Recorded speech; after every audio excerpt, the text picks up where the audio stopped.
के पास जहाँ खून बहा, दब के गुनाहों से मैं गया, कौन से वहाँ ये दिल साफ हुआ, उसकी हो तारीफ,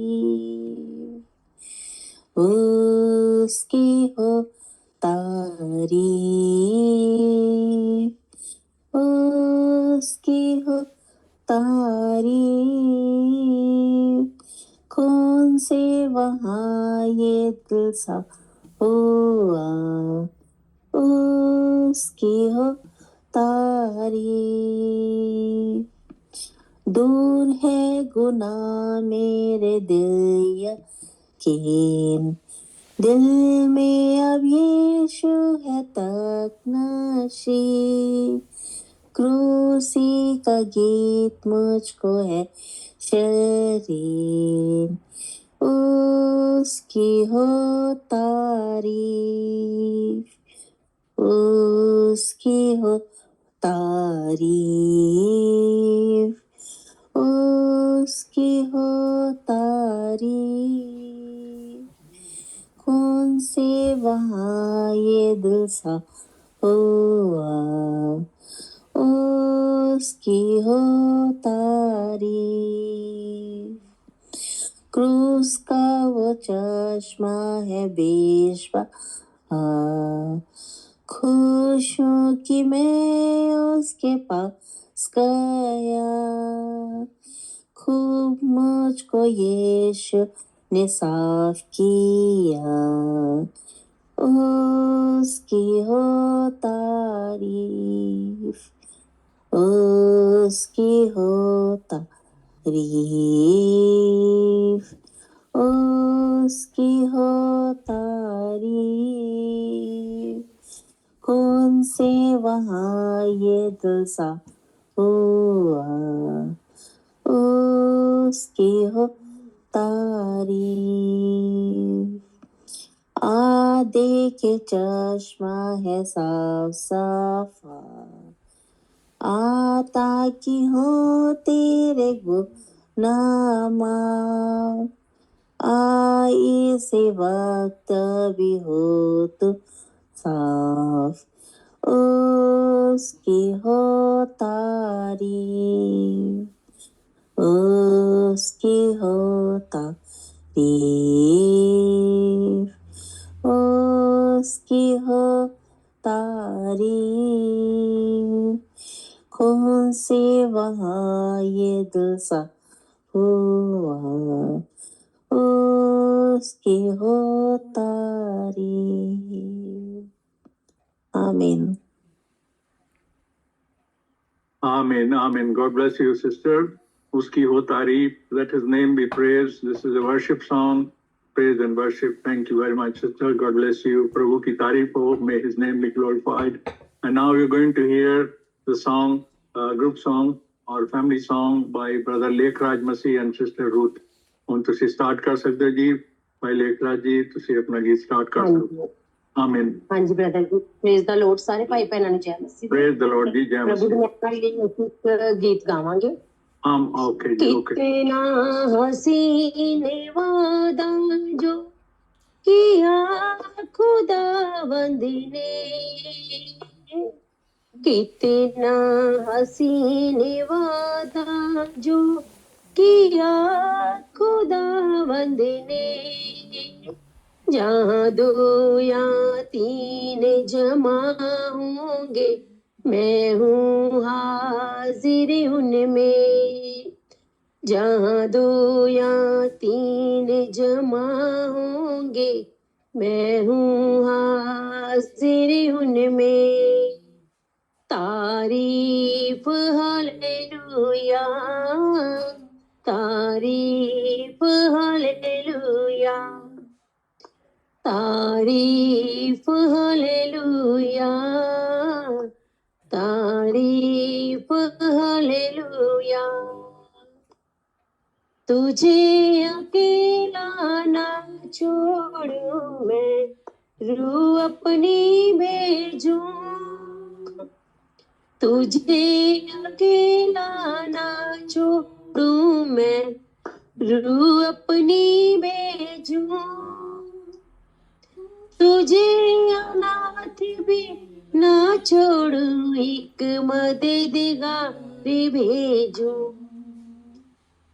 तुझे अनाथ भी ना छोड़ूं, एक मददगार भेजूं। यीशु के बिना ये कब है बात कही किसने, यीशु के बिना ये कब है बात कही किसने, यहाँ दो या तीन जमा होंगे, मैं हूँ हाजिर उनमें, यहाँ दो या तीन जमा होंगे, मैं हूँ हाजिर उनमें, तारीफ हालेलुया, तारीफ हालेलुया, तारीफ हालेलुया, तारीफ हालेलुया। दस्तक वो देता है चाहे हर दिल में आना, दस्तक वो देता है चाहे हर दिल में आना, भरता उसको रूह से अपनी जिसने उसे जाना,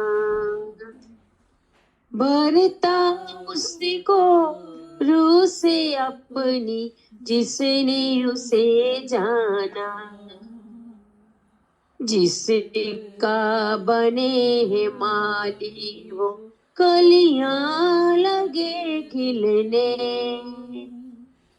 जिसका बने है माली वो कलियां लगे खिलने, यहाँ दो या तीन जमा होंगे, मैं हूँ हाजिर उनमें, यहाँ दो या तीन जमा होंगे, मैं हूँ हाजिर उनमें, तारीफ हालेलुया, तारीफ हालेलुया, तारीफ हालेलुया, तारीफ हालेलुया। रूहे पाक जो हाजिर है और के है खुशामदी, रूहे पाक जो हाजिर है और के है खुशामदी, इज्जत दौलत हशमत जिसकी उसकी करे तमजी, इज्जत दौलत हशमत जिसकी उसकी करे तमजी, रूह के छोले बरसे जब फिर बदन लगे जलने, रूह के छोले बरसे जब फिर बदन लगे जलने, यहाँ दो या तीन जमा होंगे, मैं हूँ हाजिर उनमें, यहाँ दो या तीन जमा होंगे, मैं हूँ हाजिर उनमें, तारीफ हालेलुया, तारीफ हालेलुया, तारीफ हालेलुया, तारीफ हालेलुया, हालेलुया, हालेलुया। प्रभु का धन्यवाद। हालेलुया, प्रभु की तारीफ।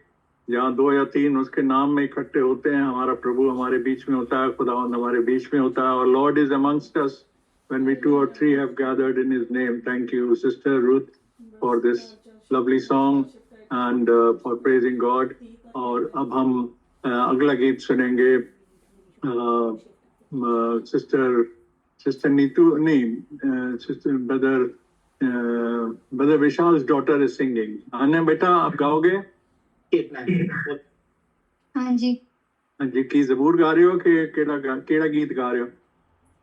पाकरो यीशु के करीब ले जा तू. आमीन आमीन आमीन. चलो शुरू करो. God bless you. खुदा उन बरकत देवे. आमीन. हालेलुया. हालेलुया. पाकरो यीशु के करीब ले जा तू. पाकरो यीशु के करीब ले जा तू. ईमान में बड़ा जीना सिखा. ईमान में बड़ा जीना सिखा. सच्चाई की राह चलना सिखा. सच्चाई की राह चलना सिखा. पाकर यीशु के करीब ले जा तू. पाकर यीशु के करीब ले जा तू. यीशु मेरा यीशु मेरा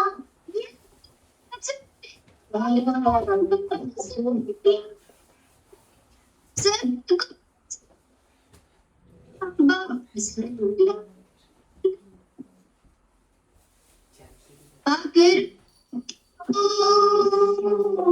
यीशु के करीब ले जा तू. आखिर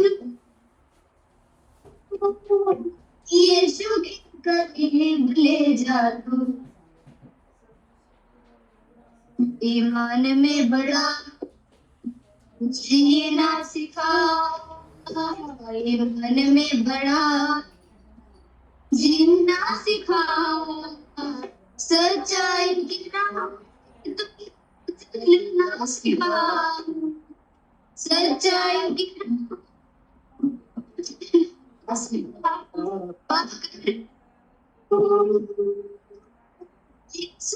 करीब ले जा तू. पाकर इसके करीब ले जा तू. बाप से गला यीशु और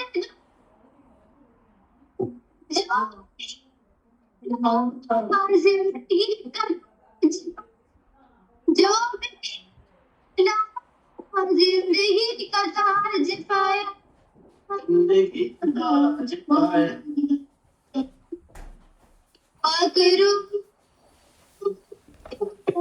यीशु के करीब ले जा तू. पाकरो यीशु के करीब ले जा तू. ईमान में बड़ा जीना सिखा. ईमान में बड़ा जीना सिखा. सच्चाई की राह तो चलना सिखा. सच्चाई की राह सिखा. इसके करीब ले जा. अगर यीशु के करीब ले जा तू. यीशु से लूंगा जब मैं सब कुछ कहूंगा. गले से लगाएगा गले पहुंच देगा मेरे आंसू. पहुंच देगा मेरे आंसू. आखिर यीशु के करीब ले जा तू, पाकरू यीशु के करीब ले जा तू, ईमान में बड़ा जीना सिखा, ईमान में बड़ा जीना सिखा,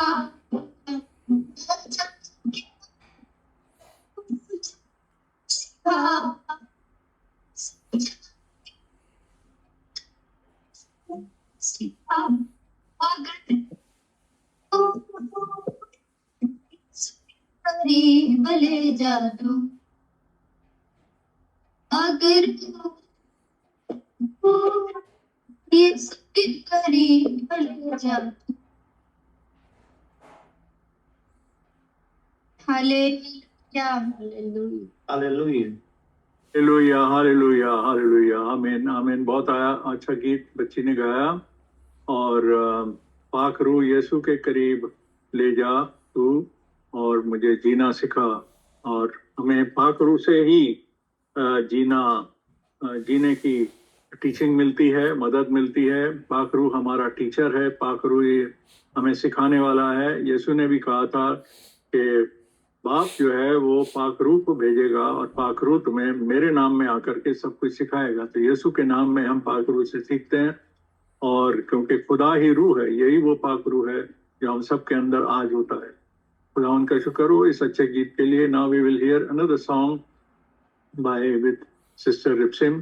sister Ripsime, you are singing in Armenian और English sister? In English.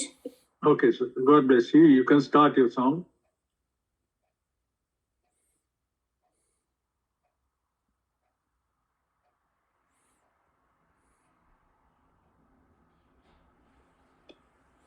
When you lift your hands up high and you sing a song of praise to me, it brings me great delight.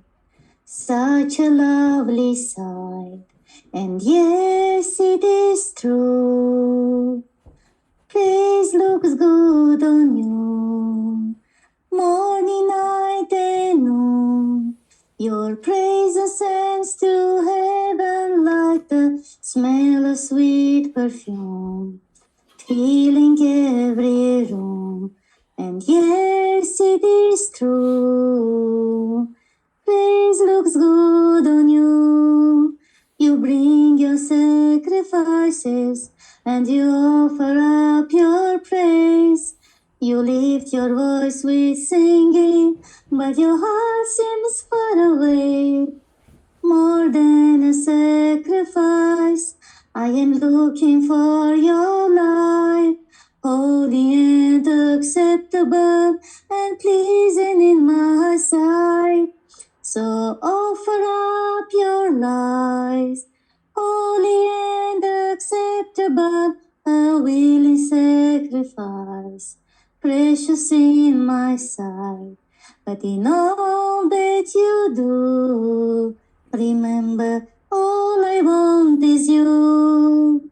You bring your sacrifices and you offer up your praise. You lift your voice with singing, but your heart seems far away. More than a sacrifice, I am looking for your life, holy and acceptable and pleasing in my sight. So lift up your hands on high and worship Him before the altar. Consecrate your life, a willing sacrifice. But in all that you do, remember all He wants is you. And yes, it is true. Praise looks good on you. Amen. God bless you. Amen. It was a lovely song. The sister has already posted that song in the chat margin that says, when you lift up your hands high and you sing a song for the Lord, it brings great delight. and lovely sight. It's when we praise our Lord, when we praise our God. Thank you, sister. God bless you. Now the time is passing by very quickly, क्योंकि वक्त बहुत गुजरता जा रहा है. हमने कुछ अच्छे गीत सुने, हम और भी सुन सकते थे, पर अब ये है कि अब समय हमारे पास है कि हम अपने समय को ध्यान में रखते हुए, और कुछ बहन भाई और हमारे साथ जुड़े हुए हैं, और नेक्स्ट टाइम प्रभु ने चाहा तो हम उनसे भी गीत सुनेंगे. वो लोग भी आते हैं और अच्छे भाई बहन हैं, हमारी बहनें हैं, वो जो गीत सुनाती हैं. पर अभी क्योंकि और ऑलरेडी हमने कुछ गीत सुन लिए और समय का हमें ध्यान रखना है, अब हम खुदावन के कलाम से, प्रभु के वचन से, वर्ड ऑफ गॉड से सुनेंगे. और एक बार सबको खुदावन के नाम में ग्रीटिंग और जय मसीह की, प्रेज द लॉर्ड सबको. अब हम अपनी मीटिंग को और आगे बढ़ाते हुए भाई राजेंद्र मसीह के साथ प्रार्थना करेंगे और इस मीटिंग को उस प्रभु के हाथ में, खुदावन के हाथ में सौंपेंगे, कलाम के सुनने सुनाने के लिए, अच्छे गीतों के लिए उसका शुक्र करेंगे. सारे भाई बहनों के लिए जो जुड़े हैं उनके लिए उसका थैंक करेंगे, और कलाम के लिए जो वचन से प्रभु हमसे बात करेगा उसके लिए भी हम, और ट्रांसलेशन के लिए भी दुआ करेंगे. हमारे बीच में अगर कोई बीमार है, खासतौर पे पीछे सिस्टर मेरी की तबीयत ठीक नहीं थी, और सिस्टर रेबेका ने मुझे बताया कि उनके हस्बैंड राजीव की तबीयत ठीक नहीं है, उनको भी हम दुआ में याद रखेंगे. और भी अगर कोई बीमार हैं तो उनको खुदावन जानता है हमारे साथ क्या क्या दिक्कतें हैं. प्रभु हम सबको आशीष देवे, चंगाई देवे. हमारी मुश्किलें हम उसके ऊपर डालते हैं दुआओं के थ्रू, और वो हमारी मुश्किलों को दूर करता है, बशर्ते कि हम उसके साथ वफादार रहते हैं और उससे आत्मा और सच्चाई में होकर के दुआ करते हैं, और एक अच्छे मन से, अच्छे दिल से उसके वफादार रह के उससे दुआ करते हैं. वो तो हमेशा वफादार है, हमें वफादार रहने की जरूरत है. We need to be faithful. The Lord is always faithful. So when we pray, we speak to him, and in faith we receive the rewards for our prayers. और हम सिस्टर शकुंतला के लिए भी प्रार्थना करेंगे, उनको दुआ में याद रखेंगे. उनके कुछ डिपार्टमेंटल एग्जाम्स हैं कि प्रभु उनकी सहायता करे, और उन डिपार्टमेंटल एग्जाम्स में प्रभु उनको कामयाबी दे. We remember Sister Shakuntala also in our prayers. So keeping all these points in front of us, we will now pray with Brother Rajendra Masih. Bhai Rajendra Masih के साथ हम दुआ में शामिल होंगे. Bhai Rajendra Masih, आमीन. Praise the Lord, all brothers sister. तो आइए हम लोग खुदा की हुजूरी में अपने सिरों को झुकाते हुए, अपने आप को हलीम करते हुए प्रभु का धन्यवाद करते हैं कि प्रभु तेरा धन्यवाद हो कि सुंदर समा दिया और आज का दिन दिखाया. तेरा धन्यवाद करते हैं. और सबसे पहले प्रभु जी हम तेरा धन्यवाद इसलिए करते हैं कि सिर्फ तू हमारा पिता है, तू हमारा उद्धार करता है, और प्रभु जी तू ही राजाओं का राजा है और सब पे प्रभुता करने वाला परमेश्वर है. प्रभु जी तूने हमसे इतनी मोहब्बत की कि खुदावन तू शरीर लेके इस जमीन पे आया, हमारी खातिर कोड़े खाए पवित्र लहू बहा दिया और हमारे लिए कुर्बानी दी ताकि हम पापी लोग बचाए जा सके. और खुदावन तो हमने नहीं तुझे चुना है, तूने हमें अपनी दया के वसीले से चुना है, और इसलिए चुना है कि बहुत सारा फल लाने वाले हो सके प्रभु जी, और अपनी संतान होने का अधिकार दिया. तेरे शुक्रगुजार हैं खुदावन. तेरे वादों के लिए तेरा धन्यवाद करते हैं, और सभी जीवन की मेहरबानियों के लिए तेरे शुक्रगुजार हैं खुदावन. प्रभु जी जो तू वादे कर देता है उसको पूरी करने की सामर्थ्य रखता है. प्रभु जी तूने कहा जहाँ 2 या 3 मेरे पवित्र नाम से इकट्ठा होंगे और पूरी आत्मा और सच्चाई से बंदगी करेंगे, वहाँ मौजूद हूँ मैं. प्रभु जी सचमुच खुदावन तू अपने लोगों के बीच में मौजूद होता है जो पूरे दिल से, ईमान से तुझे पुकारते हैं. प्रभु जी दया कृपा करना, सभी भाई बहनों को बहुत सारी आशीष बरकत दे, कमियों कमजोरियों को उठा ले. और खुदावन तूने खुद कहा है जो काम मनुष्य नहीं कर सकता तू करने वाला परमेश्वर है. प्रभु जी अपनी आमद के लिए तैयार कर खुदावन, सामर्थ्य दे. प्रभु जी तेरे लिए कोई भी कार्य कठिन नहीं है. प्रभु जी अपने कलाम में और आगे बढ़ाना है, मान विश्वास की तकड़ाई दे. और खुदावन जब तू आए खुदावन हम पूरी तरह तैयार पाए जाएं, हमारे सदा दिए जलते रहे, कमरे बंदी रहे प्रभु जी. और खुदा जो भी भाई या बहन को बीमार है प्रभु जी, खुदावंत वो खुदा है जो शिफा देने वाला परमेश्वर है। तेरे पवित्र लहू में शिफा है, तेरे पवित्र लहू में निजात है।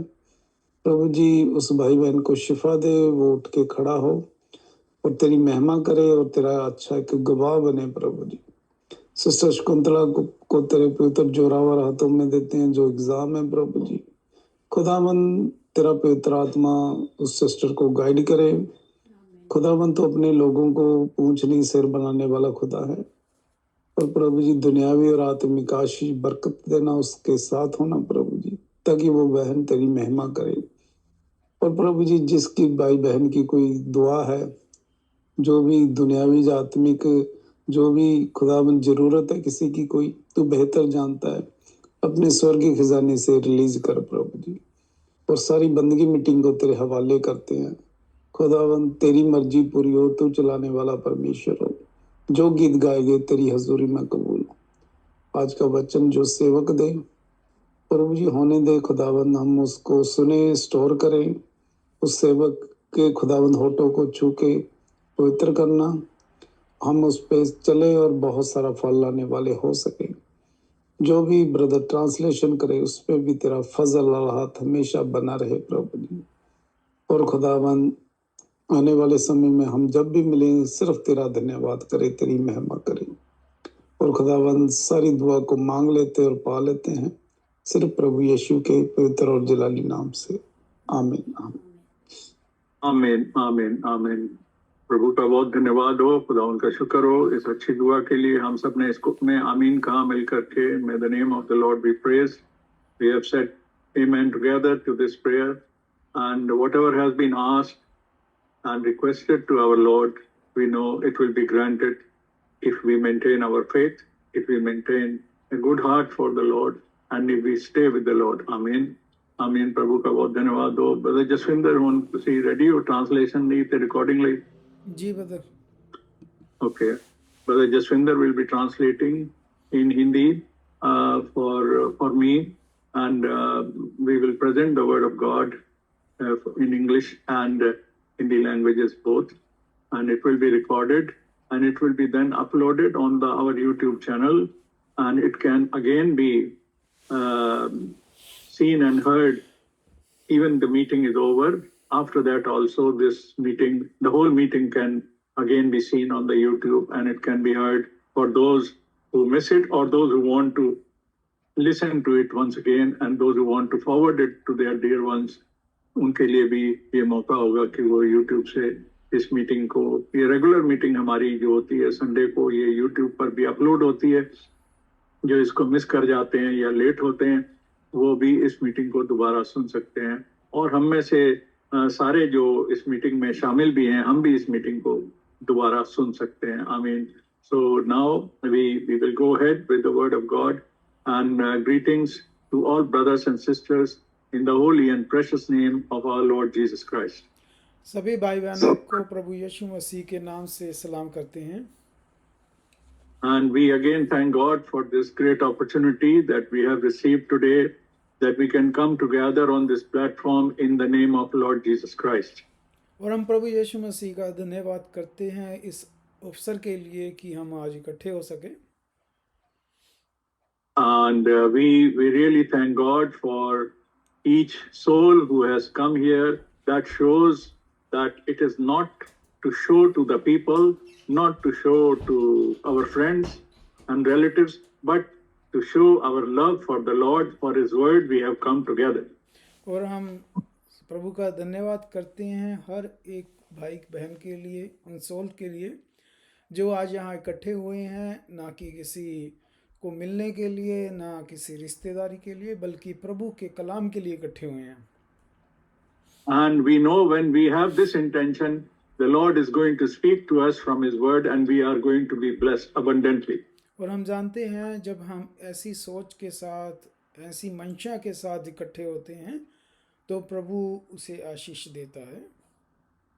And with this view, with this heart, we move forward into His word. और हम अपने हृदय को प्रभु के वचन की ओर लगाएंगे। And to read some verses from the Bible, let us turn to the book of Exodus chapter 12. और आइए हम प्रभु के कलाम की ओर ध्यान लगाएंगे और हम निर्गमन की किताब में जाएंगे और उसके Those of us who are sitting with their Bibles, they can also follow the scriptures or note down these scriptures. The brother Krishna will be placing some of the scriptures on the chat margin, and we can note down and even study them and follow them later. And those who have their Bibles, then please open your Bibles and follow it. और जिन भाई बहनों के पास इस वक्त पवित्र Bible है वो खोल सकते हैं, पढ़ सकते हैं, और भाई कृष्णा जो है वो चैट बॉक्स में वर्ड्स डाल देंगे। Amen. Amen. So now we are going to read from Exodus chapter 12, and we are going to read verse 12 and 13. Exodus chapter 12, verse 12 and verse 13. और हम निर्गमन की किताब में जाएंगे और उसके 12 अध्याय में जाएंगे और उसकी 13 आयत से पढ़ेंगे। No, we will read 12 and 13 verse. हम 12 और 13 आयत 2 आयतें पढ़ेंगे। Yes, we will mainly read 2 verses. This is a big chapter, but we will focus on these 2 verses. और हम ये 12 अध्याय की 13 और 14 2 आयतें पढ़ेंगे। Most of us know about this subject and these verses. हम बहुत ही जानते हैं कि विषय क्या है। Here, God is talking to his people, the Israelites, and he's talking to them about the Passover lamb. यहाँ पे प्रभु अपने लोगों से, इजरायलियों से बात कर रहा है फसह के त्योहार के बारे में। And the whole history, the whole context is talking about this in this chapter. और जो सारा विषय है वो इन आयतों में है। And we will read, I will read these verses 12 and 13 in English, then brother will follow them in Hindi. और मैं इंग्लिश में पढ़ूंगा और भाई बाद में हिंदी में पढ़ेगा। And here the Lord is talking. यहाँ प्रभु बात कर रहा है। The Lord God is talking to his people. प्रभु अपने लोगों से बात कर रहा है। And here actually he's talking to Moses and Aaron as we read in the verse 1 of this chapter. और अगर हम शुरुआत में देखें तो प्रभु ये मूसा और हारून से बात कर रहा है। And he's telling them for the people under them, under these 2 prophets, that what God is expecting, what God is going to do. तो प्रभु इन 2 नबियों से बात कर रहा है कि वो अपने लोगों से क्या उम्मीद रखता है। Now we are reading verse 12 and verse 13. हम 12 और 13 पढ़ने जा रहे हैं। For I will pass through the land of Egypt on that night, and I will strike all the firstborn in the land of Egypt, both man and the beast, and against all the gods of the Egypt I will execute judgment. I am the Lord. Now verse 13. Now the blood shall be a sign for you on the houses where you are, and when I see the blood, I will pass over you, and the plague should not be on you to destroy you when I strike the land of Egypt. 12 और 13 आयत। क्योंकि उस रात को मैं मिस्र के देश के बीच में से होकर जाऊंगा, और मिस्र देश के क्या मनुष्य क्या पशु सबके पहलोठों को मारूंगा, और मिस्र के सारे देवताओं को भी मैं दंड दूंगा। मैं यहोवा हूँ। और जिन घरों में तुम रहोगे उन पर वह लहू तुम्हारे निमित्त चिन्ह ठहरेगा, अर्थात मैं उस लहू को देखकर तुमको छोड़ जाऊंगा। और जब मैं मिस्र के देश के लोगों को मारूंगा तब वह विपत्ति तुम पर ना पड़ेगी और ना तुम नाश ना होगे। आमीन। Amen.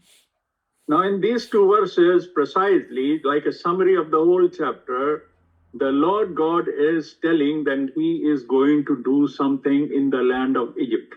जो सारा अध्याय है उसमें ये इसमें विषय है वो कि प्रभु जो है क्या करने जा रहा है। He is going to pass through the land of Egypt. प्रभु यहाँ पर मिस्र देश से होके गुजरेगा and he is going to bring a judgment on this land. और इस देश पर वो न्याय करेगा इस देश का. Whenever God wants to do a judgment on a land or in the world, then God is bringing that judgment against the sins, against the wrongs that people do against God. जब भी प्रभु किसी देश या संसार पे सजा लाता है तो वह सजा उन लोगों के वहाँ के लोगों के पापों के कारण आती है. God will always give a warning before he can bring his judgment. और प्रभु हमेशा ही इससे पहले न्याय करे. प्रभु पहले चेतावनी भेजता है. In a judgment, there are two things happen in one judgment. और न्याय में दो चीजें फिर होती हैं. Either there will be a reward or there will be a punishment. और जब प्रभु न्याय करता है जहाँ तो इनाम मिलता है या फिर सजा मिलती है. In every court, in every judiciary, every judge, when he passes a judgment, either he will reward somebody or he will punish somebody. जब भी कोई जज न्याय करता है तो किसी के लिए तो वो इनाम होता है और किसी को वो सजा मिलती है. Judgment is not one-sided. और न्याय एक तरफा नहीं होता. Judgment always covers both parties, both sides. और न्याय फिर दोनों तरफ होता है. So our Lord is also talking here हमारा प्रभु यहाँ बात कर रहा है about the both aspects and both parts of the judgment. और दोनों के विषय में वो बात कर रहा है न्याय की. He says, I will pass through the land of Egypt on that night. मैं आज रात इस देश से होकर गुजरूंगा. And I will strike all the firstborn of the land of Egypt, both man and the beast. और मैं इस देश के पहलौठे क्या पशु क्या मनुष्य सबको खत्म करूंगा.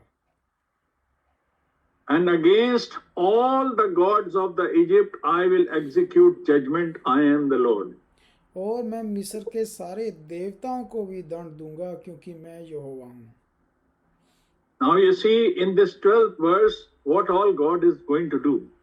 और आपने देखा इस आयत में कि वो देवताओं के साथ क्या करने जा रहा है. He is going to pass through this land and is going to pass his judgment on the man, that means the human being, human life, and the beast, even on the animal life. प्रभु उस रात गुजर रहा है और वो दंड दे रहा है क्या पशु को और क्या मनुष्यों को. Why? क्यों? Against all the gods of Egypt. यहाँ तक कि मिस्र के सारे देवताओं को भी. Why God gets angry? Why? प्रभु क्रोधी क्यों हुआ? When a man starts worshipping another god except the God of heaven, then God gets very angry. जब कोई मनुष्य एकमात्र सच्चे स्वर्गीय परमेश्वर को छोड़कर किसी दूसरे की उपासना करता है तो परमेश्वर क्रोधी होता है. God is a jealous God. परमेश्वर जलन रखने वाला परमेश्वर भी है. He is also a loving God. लेकिन वो प्रेम भी करता है. But he is also a judging God. लेकिन वो न्याय भी करता है. He is also a God who is the savior. वो छुटकारा भी देता है.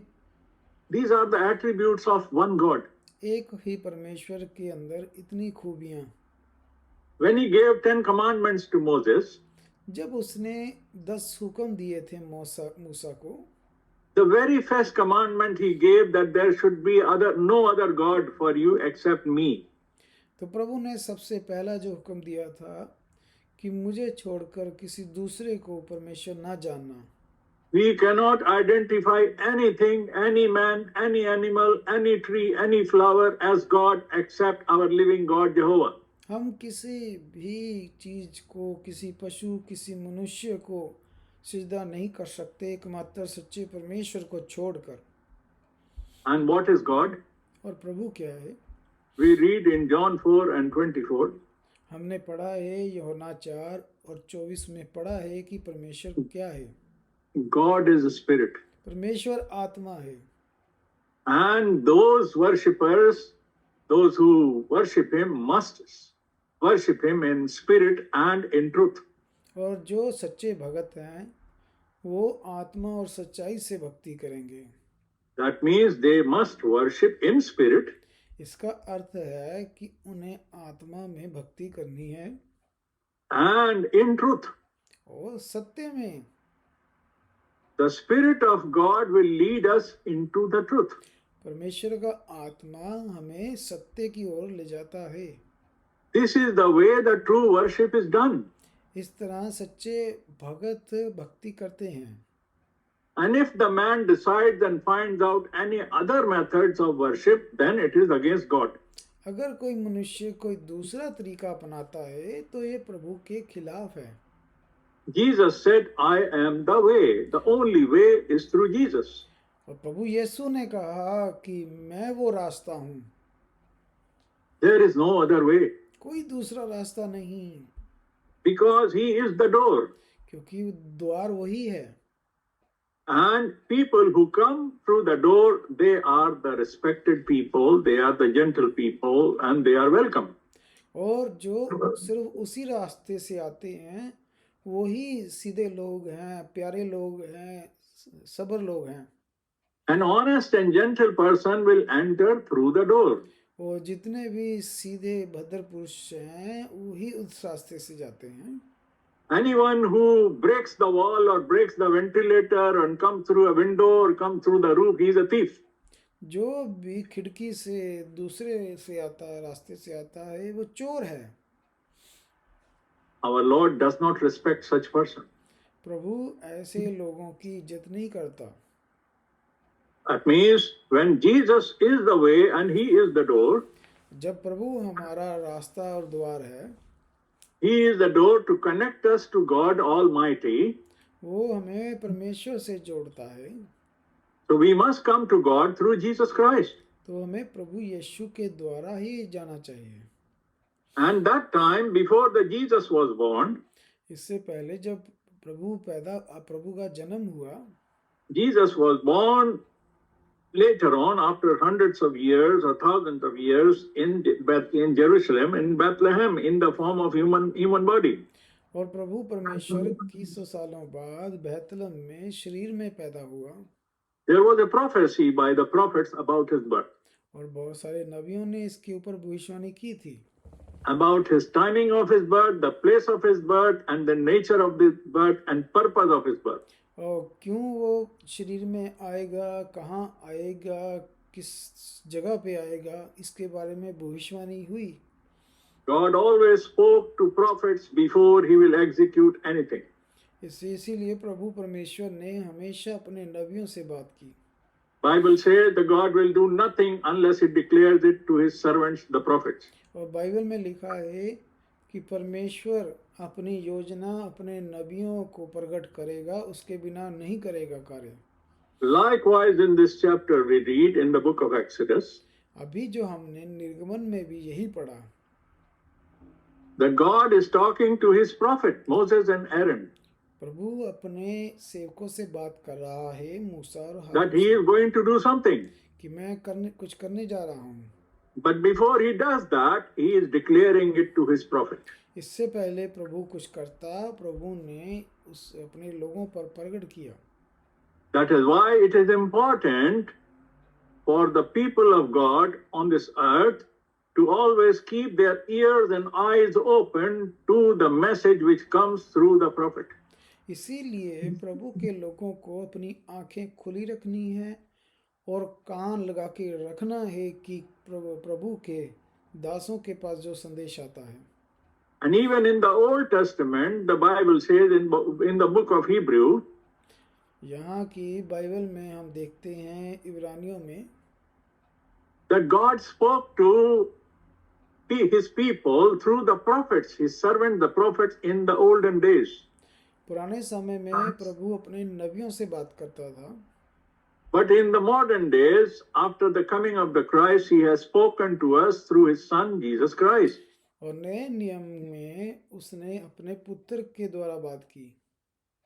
And then he spoke to us, when the church continued, he spoke to us through the apostles and prophets and preachers and teachers. They all spoke to us from the word of God, because Jesus is the word of God. और उसके बाद हम देखते हैं युगों में उसने अपने प्रेरितों के द्वारा, सेवकों के द्वारा बात की।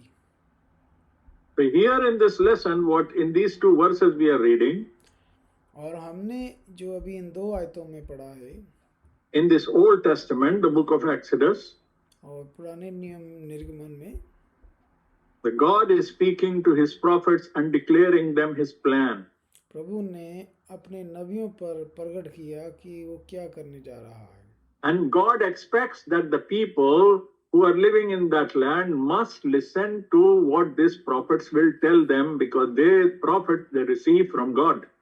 और प्रभु ये भी चाहता था कि उसके लोग इन नबियों की सुने, क्योंकि प्रभु ने नबियों से बात की थी। And God is telling very clearly, प्रभु ने साफ साफ कहा, he is going to pass a judgment on the land of Egypt. कि मैं मिस्र देश पर दंड लाऊंगा। The reason is जिसका कारण they are worshipping other gods. क्योंकि वह दूसरे देवताओं की उपासना कर रहे थे। They have broken the very first commandment God gave to Moses. और उन्होंने सबसे पहला हुक्म ही तोड़ दिया जो प्रभु ने मूसा को दिया।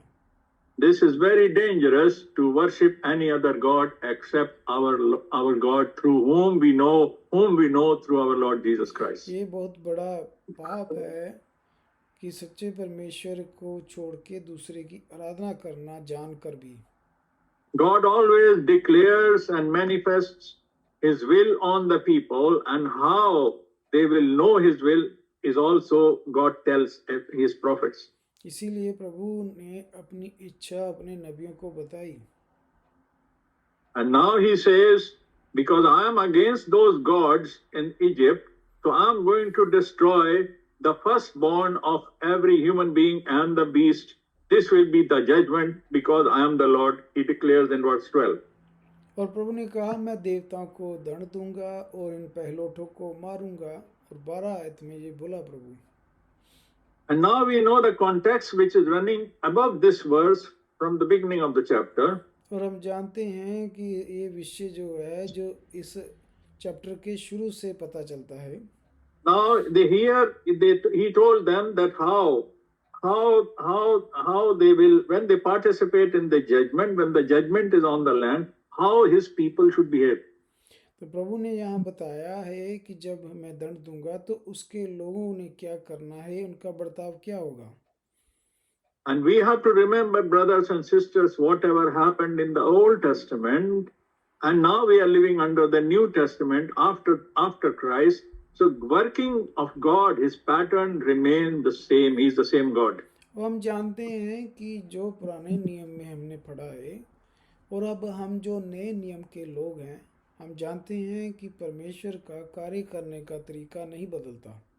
Now here in the Old Testament, everything was done by law and in a physical way.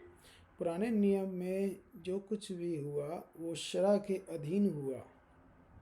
And many things and many procedures and many methods were to be observed to please God.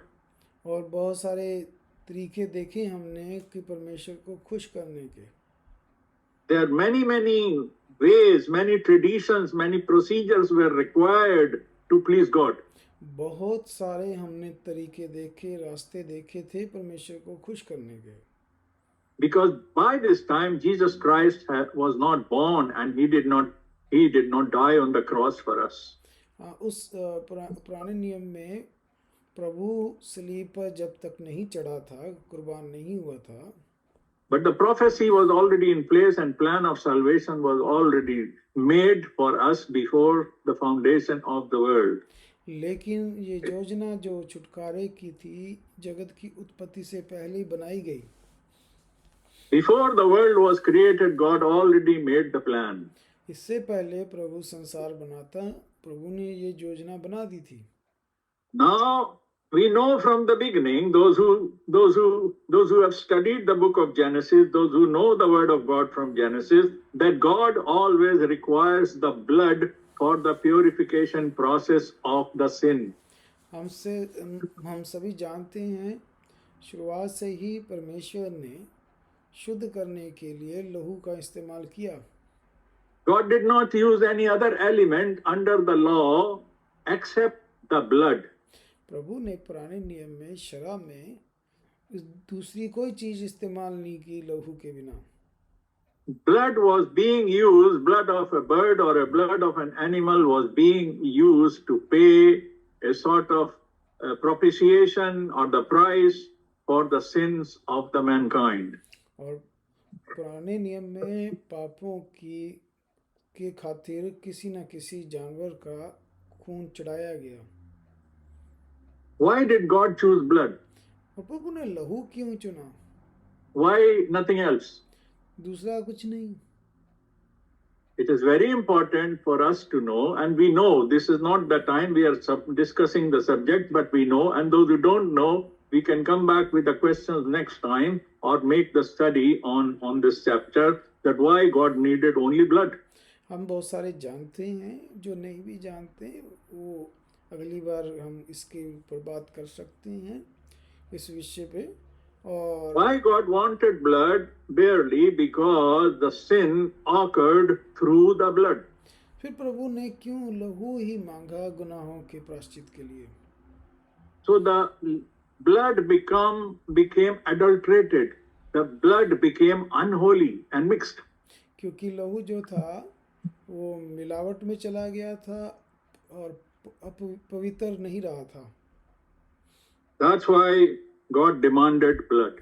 इसलिए प्रभु ने लहू मांगा।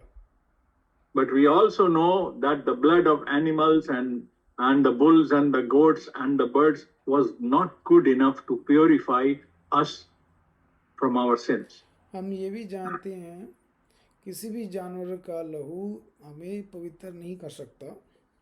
But the blood of the animals under the old law, under the law of Moses, when God gave it, it was pointing towards a final and perfect sacrifice through Lord Jesus Christ in the future.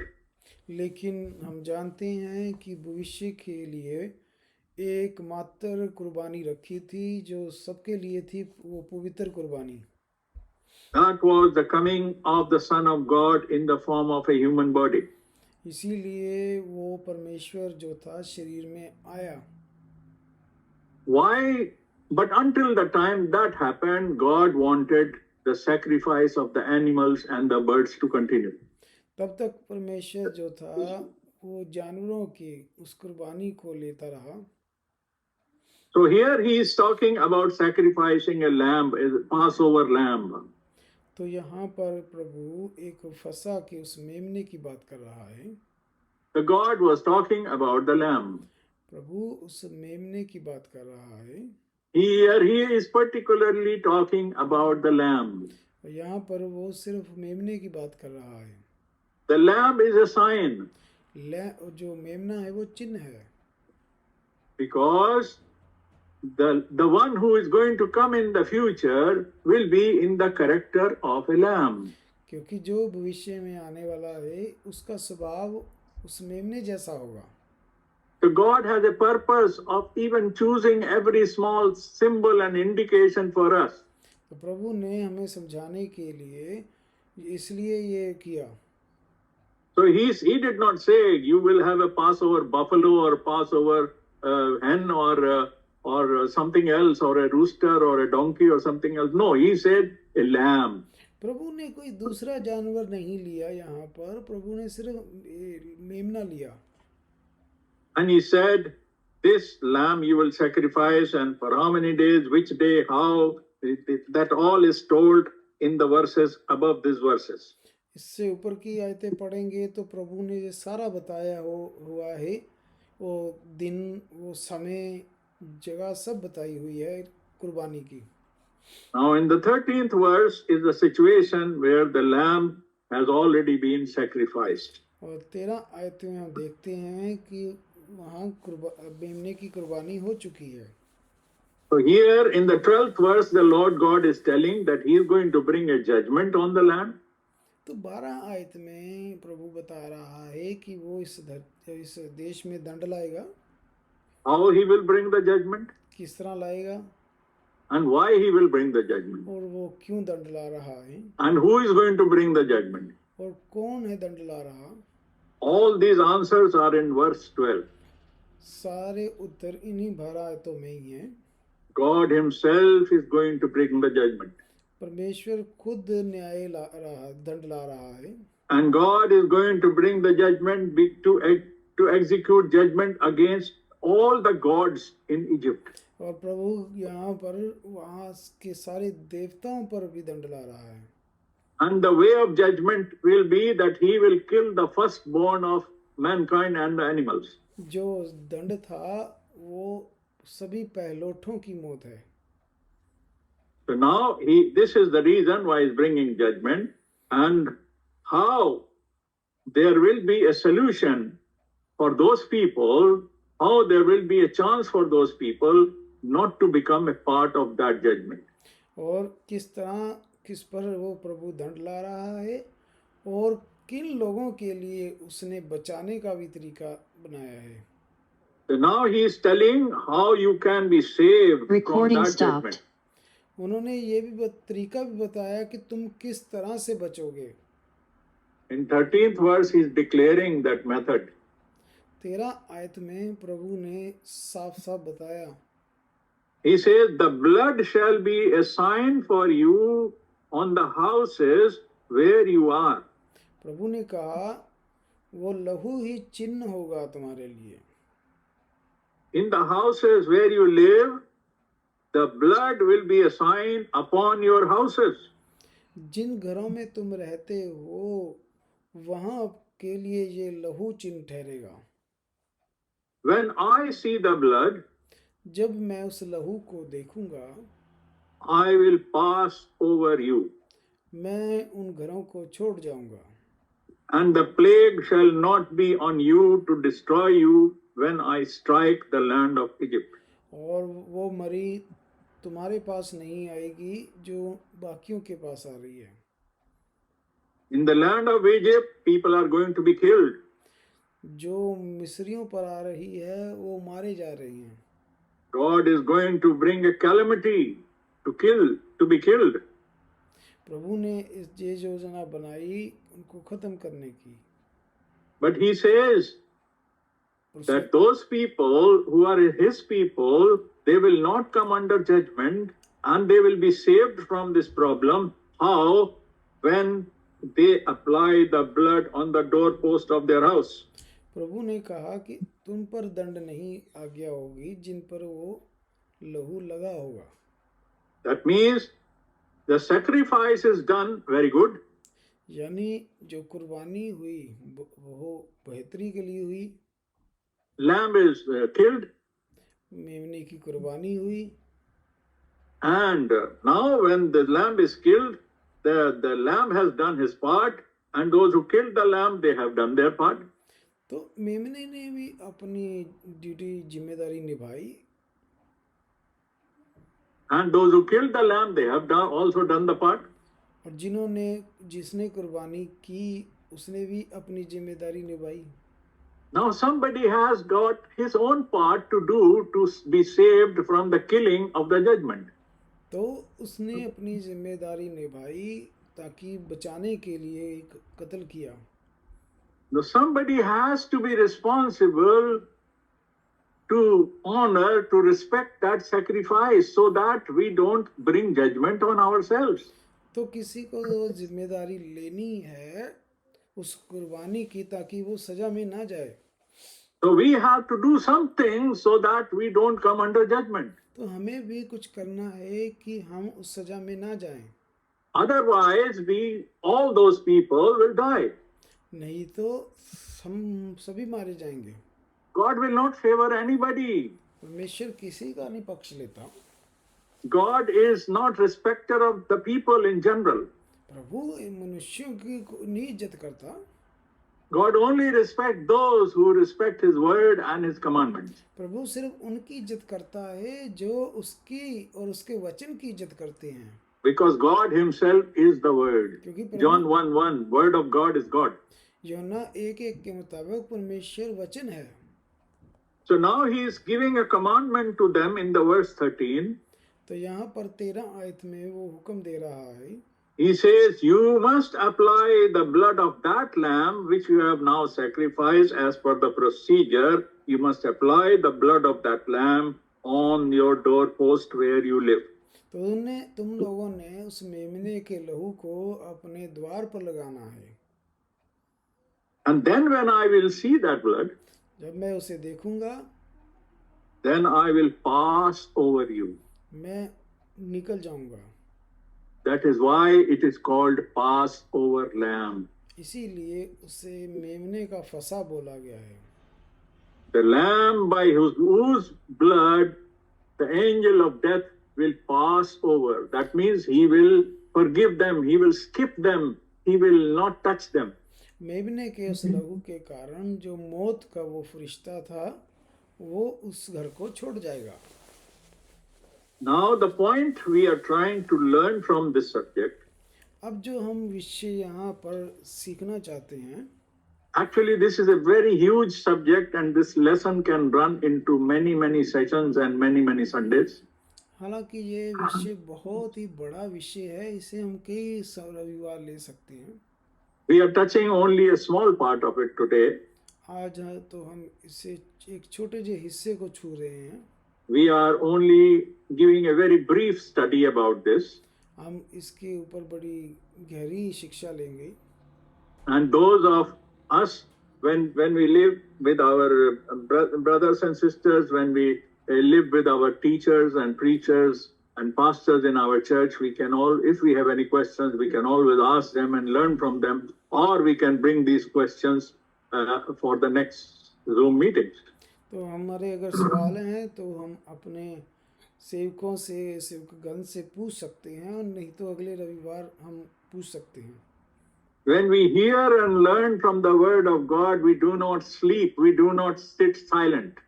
जब हम परमेश्वर का वचन सुनते हैं, लेते हैं, तो हम सो नहीं सकते, ना चुप रह सकते हैं। If we have received the word of God is just like it will ignite, it will put us on fire. जब भी प्रभु का वचन हमारे पास आता है, ये एक आग की तरह होता है। Word of God is like a sword. परमेश्वर का वचन जो है वो एक आग की तरह है। It is like a sword, double-edged sword. Sword, S-W-O-R-D, तलवार. हाँ, ऑक्सफोर्ड, ये तलवार की तरह है। Because it must go and do something. क्योंकि ये जब चलता है तो ये कुछ करेगा। It will not come back without any result. ये खाली वापस नहीं मुड़ता। So it must do something. जब ये निकलता है तो अपना कार्य करता है। But we must do something. लेकिन हमें भी कुछ करना है। Now in this verse 13, the God is asking them to do something. यहाँ प्रभु 13 आयत में कह रहा है करने को। And he is telling them, the lamb has done the job, somebody has done the job, but now you have to do some job. What have you to do? प्रभु ने कहा, मेमने ने अपना कार्य कर दिया है, अब तुम लोगों ने अपना कार्य करना है। If you don't do what you have been asked to do, you will be killed. You will be a part of judgment. अगर तुम लोगों ने अपनी जिम्मेदारी नहीं निभाई तो मारे जाओगे। God has done everything for our salvation, for our forgiveness, for our redemption. प्रभु ने हमारे छुटकारे के लिए, पापों के प्रायश्चित के लिए अपना कार्य किया। But we have to do something in reply to, in response to, in obedience to what God has already done. अब हमें भी अपनी जिम्मेदारी को निभाना है। So the responsibility God is giving to his people in verse 13. तो जो जिम्मेदारी प्रभु ने निभाने को बोली वो 13 आयत में बोली है। He says, pick up some blood from the blood of the lamb which has already been slain. प्रभु ने कहा कि जो मेमना कुर्बान हो चुका है उसका लहू तुम लोगों ने लेना है और अपने द्वारों पे लगाना है। This will be a sign for you. This is very important. This is the lesson. This will be a sign. जो हमारा विषय है वो ये है कि ये लहू चिन्ह ठहरेगा That you are associating yourself with the blood and sacrifice of the lamb which is given as per the command of God. जो प्रभु के कलाम के हुक्म के मुताबिक मेमना कुर्बान हुआ है उसका लहू जो है वो तुम लोगों ने लेना है। When you apply that blood, you are showing that you are associated and you are acknowledging and you are saying amen to that sacrifice. जब तुम उस लहू को लगाओगे तो ये दर्शाएगा कि तुम प्रभु से जुड़े हुए हो और उससे प्रेम रखते हो और आज्ञा पूरी करते हो And you have been obedient as you have been told. कि तुम आज्ञाकारी हो प्रभु के। God is looking for obedience. प्रभु आज्ञाकारी ढूंढता है। But obedience will only come by faith. अब आज्ञाकारी जो आती है वो ईमान विश्वास से आती है। If people will argue at that time, and they will say, yes, I believe the lamb is sacrificed. Very good job, I believe. अगर लोग कहते हैं कि हाँ हम सहमत हैं कुर्बानी से, बड़ा अच्छा काम किया प्रभु ने मेमना कुर्बान करके, We are very thankful, we are very happy. हम बड़े शुक्रगुजार हैं प्रभु के कि उसने हमारे लिए मेमना कुर्बान किया। And then they say they believe. वो कहते कि हम ईमान रखते हैं, They have faith, विश्वास है हमें, but they stopped there. But परंतु वहीं रुक जाते, They don't move further. आगे ना बढ़ते। But God is telling you have to act. पर प्रभु ने उनको कहा था कि तुमने कार्य करना है। You have to obey what I am telling you. मैं जो कुछ बोल रहा हूँ उसे उस पर चलना है। The lamb has been killed, it is my plan, God says. मेरी योजना थी कि मेमना कुर्बान होना है, मैंने कर दिया। The blood is available. तुम्हारे लिए लहू उपलब्ध है। And you believe that lamb is killed and blood is available, you believe. तुमने विश्वास रख लिया कि मेमना कुर्बान हुआ है और उसका लहू है। But I want you to move forward. पर मैं चाहता हूँ कि तुम अब आगे बढ़ो। Go and pick up the blood from there and apply on the doorpost of your house. तुम उस लहू को उठाओ और अपने घर के द्वार पर भी लगाओ। The blood is the blood, but I will see the blood and I will see your faith plus obedience. Then I will spare you.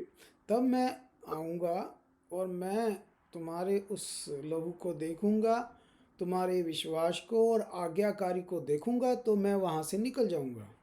And he says this blood will be a sign for you. ये लहू तुम्हारे लिए चिन्ह ठहरेगा। This is a certificate. This is like a token for you. ये एक तुम्हारे लिए चिन्ह है, एक तरह का सर्टिफिकेट है। And this is making you. This is like a ticket for you. This is like an authority for you. ये एक तरह का टिकट है, तुम्हारी अथॉरिटी है। When we all take any journey in this world, we travel by train or bus or by tram or by aircraft. जब भी हम इस संसार में सफ़र करते हैं, ट्रेन से, जहाज से या किसी से भी, we always buy a ticket. हम हमेशा टिकट खरीदते हैं। And we pay some money for that. हमने उसके लिए पैसे खर्च किए होते हैं। And once we don't give the money to the train man or the aircraft man. हम वो पैसे किसी ट्रेन के मुलाजिम को नहीं देते। We go to a place, we go to a ticket counter and we pay the price, or we do online booking, or we pay to that particular company and the organization for our ticket. हम अपने ticket के लिए उस counter में जाते हैं, जहाँ उस कंपनी में जाते हैं, फिर टिकट खरीदते हैं। And we pay a price for that ticket. हम उस टिकट का पैसा देते हैं। The ticket can be only bought with some money. और टिकट हमेशा पैसे देकर ही ली जाती है। If we don't have money, we can't get ticket. अगर पैसे नहीं है तो हम टिकट नहीं खरीद पाते। If we have less money, we cannot get ticket. अगर पैसा कम है तब भी नहीं खरीद पाएंगे। Unless we pay the proper price, the full price, we cannot get the ticket. जब तक हम उस टिकट का पूरा पैसा नहीं दे देते तब तक टिकट नहीं ले पाते। And the ticket inspector doesn't care who am I. और जो टिकट चेकर होता है उसे कोई मतलब नहीं कि मैं कौन हूँ, What is my religion? What is my color? What is my nationality? He doesn't care. मेरा रंग रूप क्या शक्ल है उसे कोई मतलब नहीं। As long as the price for the ticket is paid, I get the ticket. जब तक मैं उसका पूरा पैसा नहीं दूंगा मैं टिकट नहीं ले पाऊंगा। Suppose I pay the price and I forget to collect the ticket. अगर सोचें कि मैंने पैसे दे दिए पर टिकट भूल गया, I cannot travel. मैं फिर भी नहीं जा पाऊंगा। I cannot tell the aircraft or the bus inspector or the bus driver, sir, I have paid the money, but I am not carrying the ticket. But I can tell you, I'm telling the truth, I paid the money. अगर मैं कहूँ कि मैंने पैसे दिए थे पर मैं टिकट लेना भूल गया, पर मैं सच बोल रहा हूँ, मुझे सफ़र करने दें, Nobody is going to listen to me. कोई भी नहीं मानेगा। Ticket is the sign. जो टिकट है वही निशानी है। The ticket is the token that the money has been paid for this ticket. वो टिकट ही एक चिन्ह है कि मैंने कीमत दी है सफ़र की। So I must be in possession of the ticket when I go to the gate to enter to board the bus or to board the aircraft. सफ़र करने से पहले मेरे पास वो टिकट होनी लाजमी है। Without that ticket, without that token, I will not be entitled to the entry. बिना ticket से मैं सफ़र नहीं कर पाऊंगा। I will be penalized. मुझे जुर्माना लग जाएगा। I will pass through the judgment. मुझे फिर सजा से होकर गुजरना I पड़ेगा may be taken to court. और हो सकता है मुझे कोर्ट भी लेके जाए, I might go to prison. मुझे फिर सजा भी हो सकती है। And I will also miss my flight and my journey. मैं फिर सफ़र भी अपना छोड़ना पड़ेगा Plus, it will be a blot on my character. और ये मेरे लिए मेरे करैक्टर पर भी थब्बा लगेगा। That is why in the verse 13, इसीलिए फिर 13 आयत है, Lord God is telling, apply the blood. प्रभु ने कहा उस लहू को लगाना। You have not paid the price. अगर आपने कीमत नहीं पे अदा की, We have not paid the price for that lamb. हमने अगर उस मेमने की कीमत नहीं दी, But at least that lamb is available to us, the blood is available to us for free. हालांकि वो मेमना और लहू जो उसका वो फ्री में उपलब्ध है। If I and my friend are traveling together in the aircraft, अगर मैं और मेरा दोस्त हम सफ़र कर रहे हैं, and my friend is so poor he cannot buy a ticket, अगर मेरा दोस्त गरीब है, टिकट नहीं खरीद सकता, I buy a ticket for him. मैं उसके लिए ticket खरीदूंगा, But that ticket must be in his possession. पर वो टिकट उसके लिए होनी चाहिए, It must be in his pocket, in his hand. उसके हाथ में होनी चाहिए। The ticket price he has not paid, हालांकि उसने कीमत नहीं दी, but the ticket price has been paid by somebody. पर किसी के द्वारा वो पैसा दिया गया, But he must hold the ticket in his hand. पर उसके हाथ में तो टिकट होनी चाहिए, At the entry gate, nobody is going to ask him who paid for this. क्योंकि गेट पर कोई ये नहीं पूछेगा कि तुम्हारी टिकट के पैसे किसने दिए। As long as you can produce a ticket, you are a passenger allowed in that transport. क्योंकि अगर आपके पास टिकट है तो आपको अनुमति होती है सफ़र करने की। God is not asking us to give our blood. प्रभु हमसे हमारा लहू नहीं मांग रहा, God is not asking us to pay the price. प्रभु ये भी नहीं कह रहा कि तुम कीमत दो उसकी, But God says, I have paid the price. प्रभु कहता मैंने तुम्हारी कीमत दे दी है। Now we are talking about the New Testament. अब हम नए नियम की बात कर रहे हैं। In the Old Testament, there was a physical lamb, पुराने नियम में वो मेमना शारीरिक था, संसारिक था, an animal with a very good character, very humble character, very gentle character, a lamb. वो अच्छा जानवर था, बड़ा शरीफ जानवर मेमना था, And he laid down his life and he shed his blood. उस मेमने ने अपनी कुर्बानी दी, अपना जीवन दिया, लहू बहाया। Now God is talking that he will bring judgment on the other people of this country, of this city. Whoever doesn't apply that blood is not a part of forgiveness. प्रभु ने कहा, जिन लोगों ने उस मेमने का लहू नहीं लिया, मैं उस देश पर उन लोगों पर सजा लाऊंगा। Now there was a physical lamb in the book of Exodus. और नए युग में हम देखते हैं कि वो ये संसारिक मेमना इस्तेमाल किया, But the character of that animal, that is a lamb. क्योंकि उसका स्वभाव जो था उसमें वो मेमने वाला स्वभाव था। The sacrificial lamb, it does not bite, does not hit, does not fight. It simply surrenders and goes to death.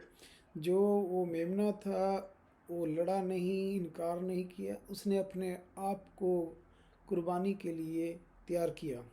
Lamb is gentle and humble and obedient as he has been told. मेमना ऐसा ही जानवर होता है, वो सीधा होता है। But the people were asked, the people who are under the sin, who are under the judgment, लेकिन जो लोग उस दंड के नीचे थे, पापों में थे, living in that country with other sinners, और उस देश में दूसरे पापियों के साथ रह रहे थे, they were expected to pick up that blood and honor and respect that blood and apply on the doorpost. और उन्होंने उम्मीद रखी कि वो उस लहू पर ईमान लाएंगे और उसे इस्तेमाल करेंगे।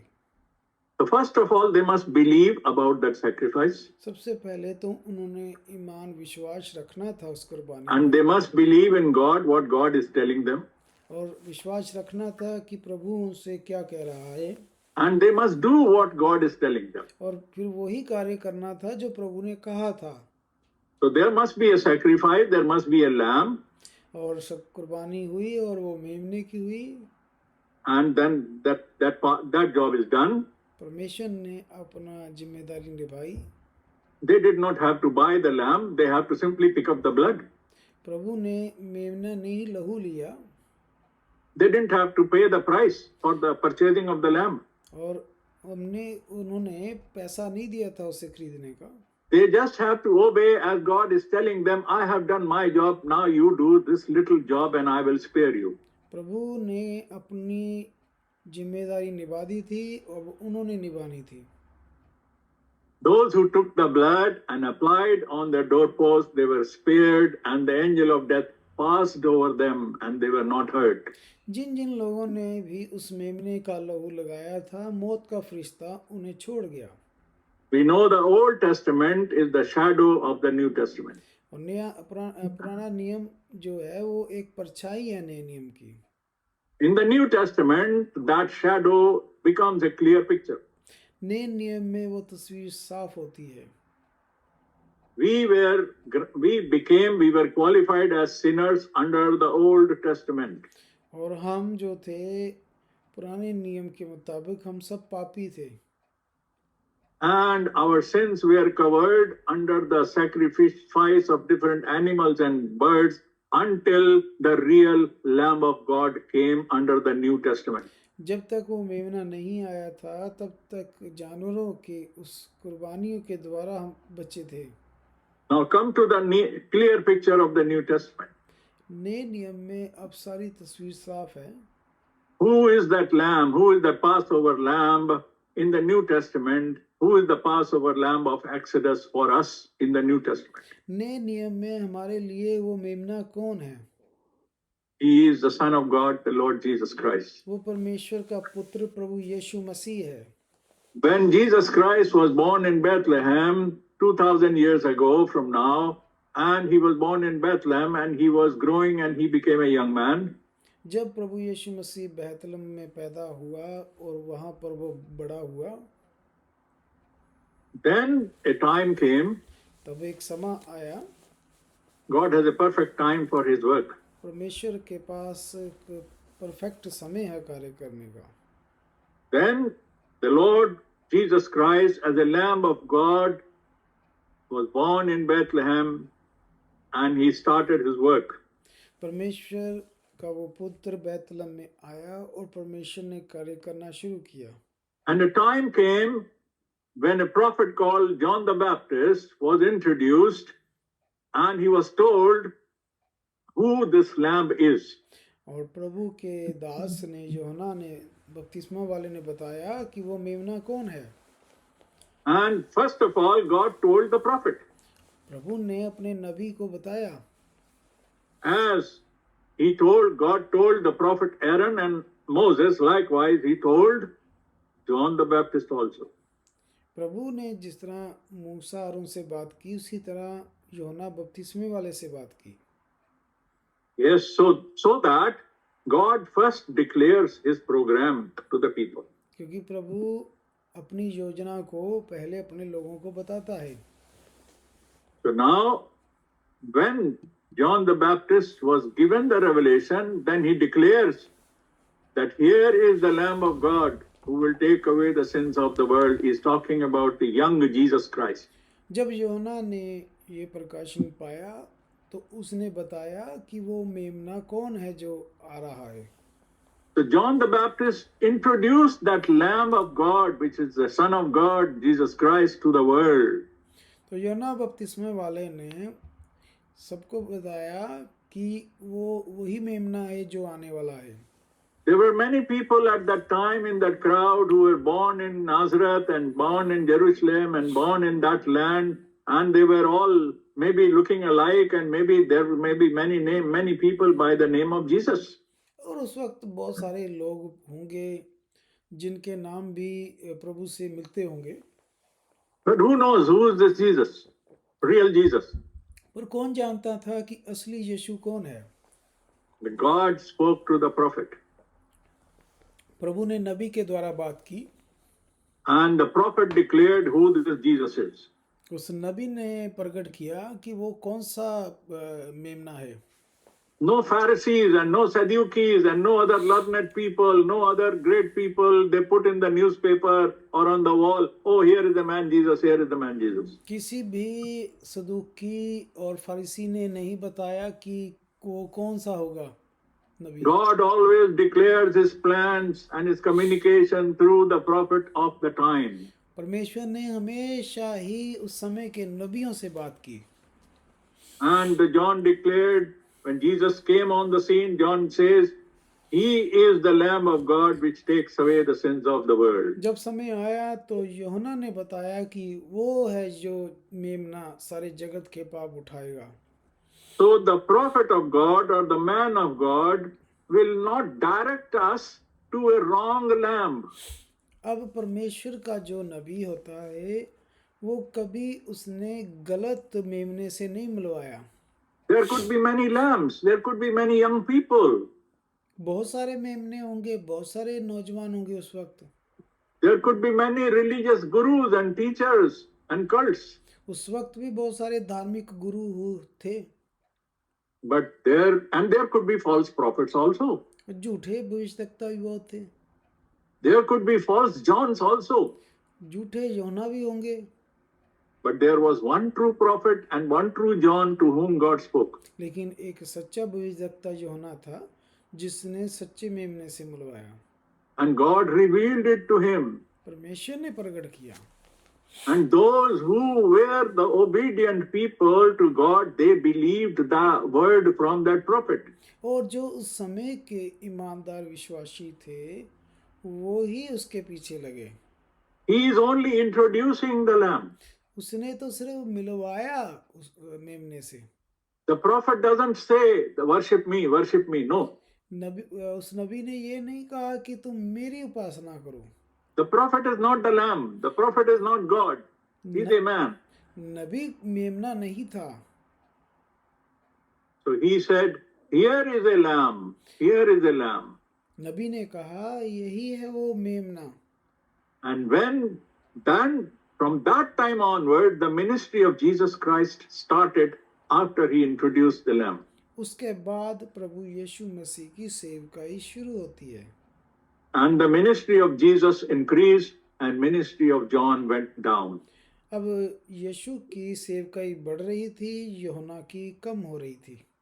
When the prophet of the time has introduced the Lamb or Christ and the message of the hour, then it is time that prophet must go. जब यूहन्ना की सेवकाई पूरी हो गई तब उसके जाने का समय था। When the main message has been delivered, the prophet must go. जब मेन जो समय का संदेश था, जब वो प्रचार हो गया, अब उसकी सेवकाई पूरी थी। God has done the purpose. परमेश्वर ने उससे अपना मकसद पूरा करवाया। The purpose of God was fulfilled in Jesus going to cross and giving his blood on Calvary for many. परमेश्वर का मकसद पूरा हुआ कि प्रभु सलीब पर चढ़ा और कुर्बान हुआ। And those who know him before the foundation of the world, whom God knows before the foundation of the world, the chosen ones, जो जगत से पहले प्रभु ने चुने हुए थे, so first of all, they identified who the true prophet for their time is. सबसे पहले ये पता करना कि उनके समय का सही सच्चा नबी कौन है And what is the message that prophet is bringing? और कौन सा संदेश वो ला रहा है। So now when they receive the message, और जब वो उस संदेश को पाते हैं, prophet is taken away. तब वो नबी चला जाता है। The message will tell them who is the lamb. अब वो संदेश बताता है कि मेमना कौन है And how to apply his blood on the doorpost for our house. और उसके लहू को अपने ऊपर, अपने द्वार पर कैसे लगाना है। The blood of Jesus Christ became the sign, the token for us. प्रभु यीशु मसीह का लहू हमारे लिए चिन्ह ठहरा है।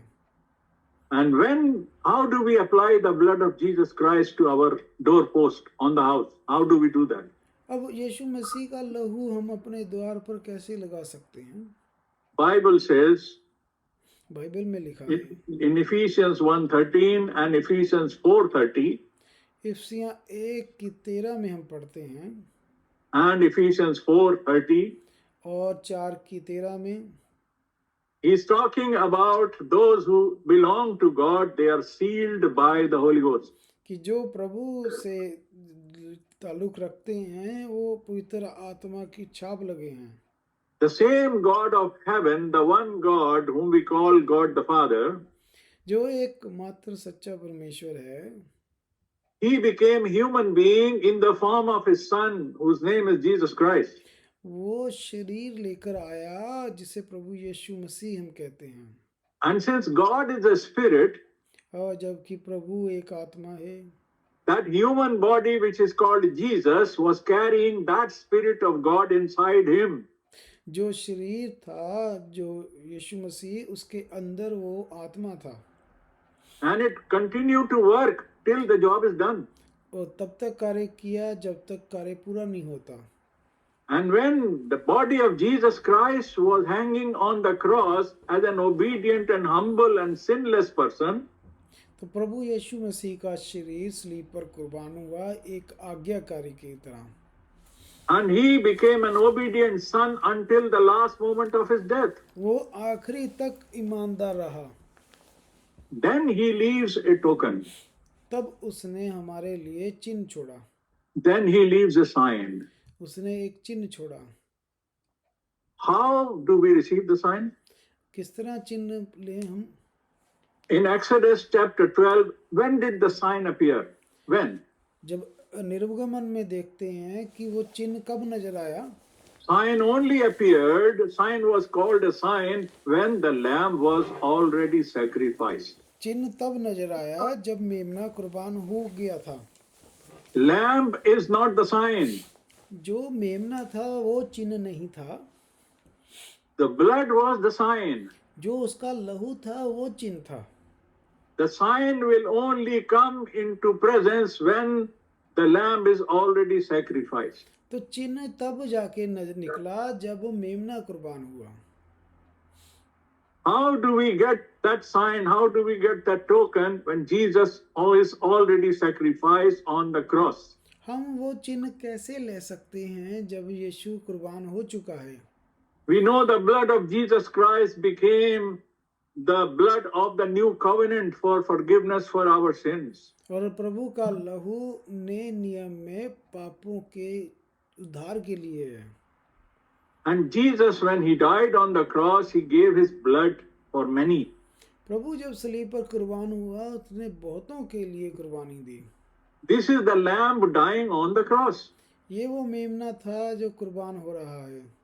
Now the sacrifice is done. The price is paid in the form of his blood. और मेमना कुर्बान हो चुका है, कीमत अदा हो चुकी है। Now comes our duty, our part. अब हमारी जिम्मेदारी शुरू होती है। By faith, we must believe that he is the lamb. अब हमने विश्वास रखना है कि वो मेमना है। No other person's blood, but the blood of only Lord Jesus Christ. किसी भी दूसरे व्यक्ति का लहू नहीं, सिर्फ प्रभु यीशु का Because लहू, he is the lamb. क्योंकि वो मेमना है। And now when he gave his blood, और जब उसने अपना लहू दे दिया, we must apply that blood on the doorpost of our house. How do we do that? अब उसका लहू किस तरह लगाएं अपने द्वार पर? There is no physical blood. We cannot go to Nazareth and Jerusalem and Golgotha and look for the drop of the blood and then bring it in a small cup and bring it to my house. No. ऐसा नहीं है कि वो यरूशलेम में उसका लहू मौजूद है, हम जाएं और कप में भर के कोई ले आए, ऐसा नहीं हो सकता। There are physical examples in the Old Testament, but they examples become spiritual in the New Testament. पुराने नियम में जो दुनियावी प्रभु ने उदाहरण दी, नए नियम में उसका अर्थ आत्मिक है। I was not born 2000 years ago. I was not present at Golgotha to witness the death of Jesus Christ. मैं 2000 साल पहले पैदा नहीं हुआ था और मैं उस वक्त वहाँ नहीं था। Most of us, all of us, हम सभी, many of us, they were died hundreds of years ago, those who were there, or even they were not there. बहुते जो हमसे पहले जा चुके हैं, But we believe. पर हम ईमान रखते हैं। Why do we believe? Because we believe in one true God and we believe in his word. हम क्यों ईमान रखते हैं? क्योंकि हम एकमात्र सच्चे परमेश्वर को विश्वास करते हैं। Because we know the pattern how God works in everybody's life. हम जानते हैं परमेश्वर के कार्य करने के तरीके को। So we believe in Jesus Christ as the Lamb of God who died for you and me. और तो प्रभु यीशु जो मेरे लिए और आपके लिए कुर्बान हुआ। So when I believe, I identify myself with that Lamb. तो जब मैंने विश्वास किया तो मैंने अपने आप को गुनहगार पापी माना। And when I can identify that, oh, he died for me. जब मैंने ये माना कि वो मेरे लिए कुर्बान हुआ। He died for many people, so what? What benefit for me? बहुते लोगों के लिए कुर्बान हुआ, पर मुझे इसका फायदा क्या? Unless I believe that he died for me, for my name, for my person, I was in his mind when he was dying. जब तक मैं ईमान नहीं रखता कि वो मेरी खातिर कुर्बान हुआ है। He died for many people. What benefit for me? वो तो बहुते लोगों के लिए भी कुर्बान हुआ, पर मुझे क्या इसका फायदा? Many people can get air ticket, they can get token, they can get bus ticket. So what? तो दूसरे लोगों ने भी टिकट ली है, जा रहे हैं, तो Let them go or let them not go. But can I go? वो जा रहे हैं कि नहीं जा रहे हैं, उनको छोड़े, पर क्या मैं जा रहा हूँ? I cannot go unless I am holding the ticket, unless I am holding the token and the sign that the price has been paid on my behalf. मैं तब तक नहीं जा सकता जब तक मेरे पास टिकट नहीं है और उसकी कीमत नहीं अदा करूँगा। And when the price is paid, that I must hold the token and hold the ticket in my hand to show it to the inspector. तो जब मैंने कीमत पूरी दे दूंगा तो मैं वो टिकट ले सकता हूँ और दिखा सकता हूँ। price has been paid not by me, price paid by the Lord. उसकी कीमत मैंने नहीं अदा की, प्रभु ने की, And it is a free gift. और ये सबके लिए फ्री है. Somebody is buying the ticket for me. He says, just take the ticket, believe it is a ticket and go. और किसी ने मेरी कीमत दी है, उसने कहा कि ये टिकट पे विश्वास रखो. अब I must believe the ticket. मुझे उस टिकट पर विश्वास रखना है. I must believe in him who paid the ticket. मुझे उस पर विश्वास रखना है जिसने कीमत दी है. I must believe that really the ticket is the real ticket. मैंने विश्वास रखना है कि वो टिकट सचमुच है. I will not be rejected by the inspector, by God, when I try to enter heaven. जब मैं स्वर्ग जाऊंगा तो मुझे रोका नहीं जाएगा. I will get the entry because I am going through the gate, who is Jesus Christ. मुझे दाखिला मिलेगा क्योंकि मैं उस द्वार के द्वारा जा रहा हूँ. And I must carry this token all the way to my journey in this world. जब तक मैं इस संसार के सफर में हूँ तो मुझे वो टिकट हमेशा रखनी है. When my price for my sins has been paid, I am justified. मेरे पापों का प्रायश्चित हुआ है और मुझे टिकट मिली है. So when I am in holding the ticket, I am a justified person. My price has been paid. अगर मेरे पास टिकट है तो मेरे पापों की कीमत दी जा चुकी है. But all the way through the journey of my life, I must be in possession of that ticket. लेकिन सारे सफर में मुझे उस टिकट के साथ चलना है. If I am found by an inspector and I cannot produce the ticket, then I am caught without ticket. तो अगर टिकट चेकर आया और मुझसे टिकट ना मिली तो मैं पकड़ा जाऊंगा. Many times when you travel the train or a bus, they write a notice, please keep your ticket handy until your final position of your journey. इसीलिए बहुत जगह लिखा होता है कि आप अपनी टिकट को संभाल के रखें जब तक आपका सफ़र पूरा नहीं हो जाता. Until you get off from the train or the bus, you must keep the ticket. And when you go to the exit gate in the station, there also your ticket can be checked. Train या बस से निकलते समय ही नहीं, उस railway station के बाहर निकलते तक आपकी टिकट आपके पास होनी चाहिए. It is how important it is that I must hold the ticket. तो कितना ज़रूरी है कि मैं उस टिकट को संभाल के रखूं. I am justified because my ticket is purchased for me. The Lamb gave his life. मैं दंड से बचा हूँ क्योंकि मैंने वो टिकट रखी है. और But then I am holding on to that ticket through all the journey of my life.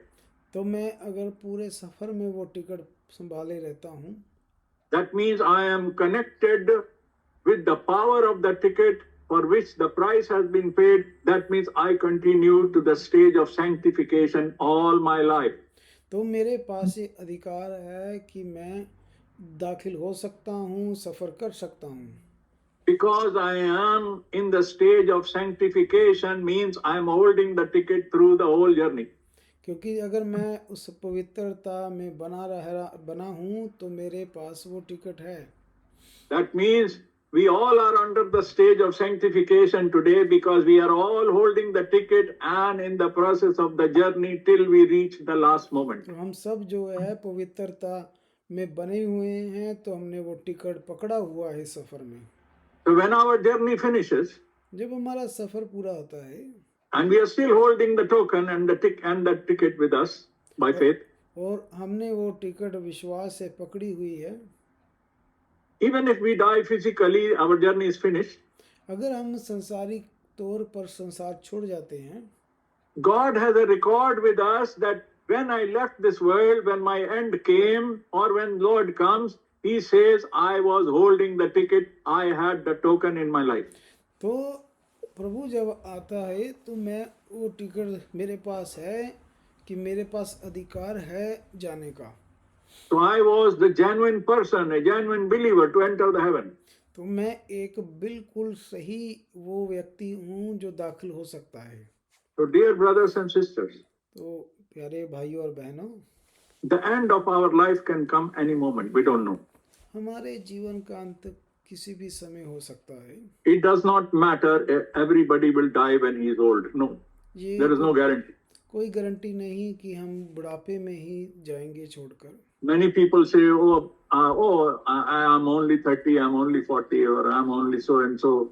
Still, there is a long way. There's a long way. Average, the people will live 60, 70, or 80. So I will still live.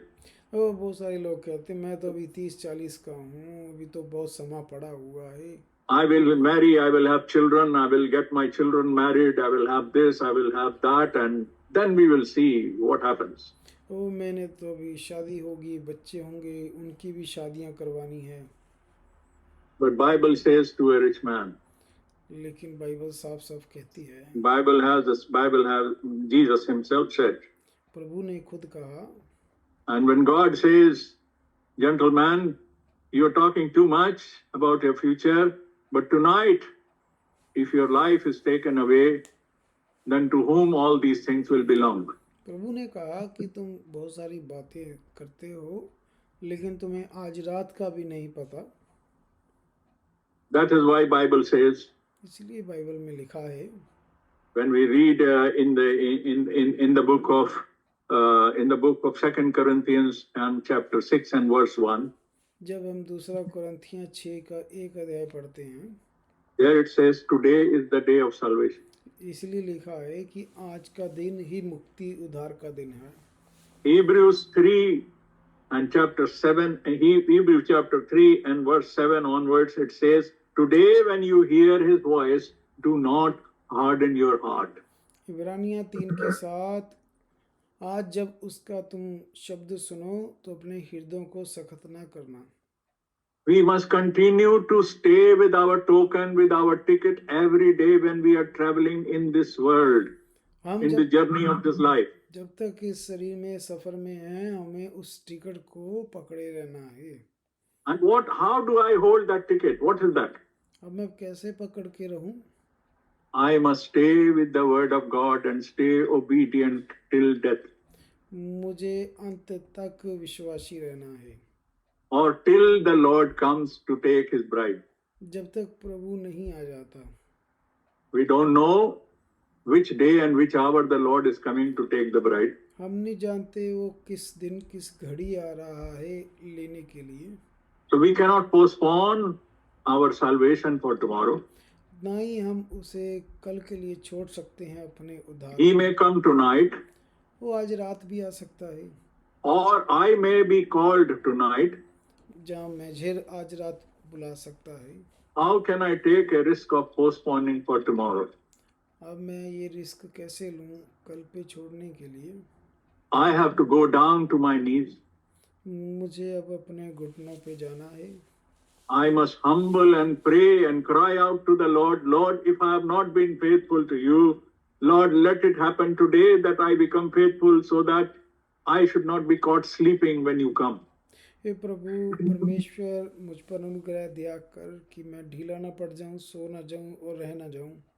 So we have to take it seriously, brothers and sisters. तो हमको seriously लेना है भाई और बहन। We know what was the punishment in the book of Exodus for those who don't apply the blood. हम जानते हैं जिन्होंने लहू नहीं लगाया था उन पर क्या सजा आई।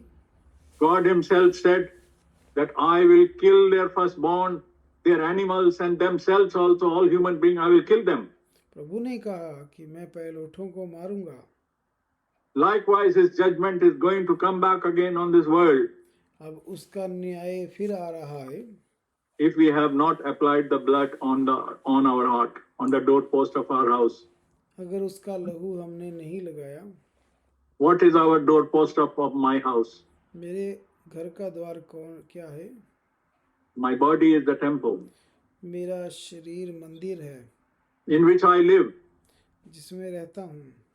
I must apply the blood of Jesus Christ upon my heart. मुझे उसका लहू अपने हृदय पर लगाना है। And continue this and continue to hold this till I leave this world. जब तक मैं संसार में हूँ मुझे इसको संभाल के रखना है। So may God bless us. प्रभु हमको सबको आशीष दे। May we remain faithful. हम विश्वासी बने रहें। We know in the book of Genesis chapter 1, 2 and 3.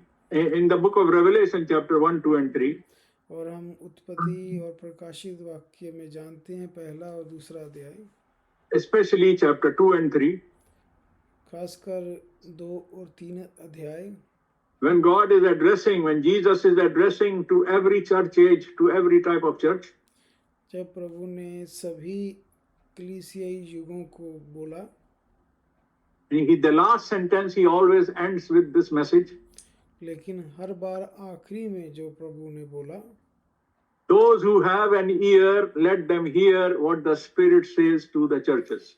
जिसके कान हो वो सुन ले कि आत्मा कलीसिया से क्या कहता है। So we are in the church age, which is the last church age. और हम आखिरी युग में हैं। And in our time also God sent a prophet. हमारे समय में भी प्रभु ने नबी भेजा, And God sent a message of the hour through that prophet. उसके द्वारा मैसेज भेजा, And that message is go back to the Bible. और वो संदेश है कि वापस बाइबल में जाओ। That message is not for correction or reformation. That message is restoration. ये सुधार का नहीं बल्कि वापस से स्टोर किया है प्रभु ने कलाम को।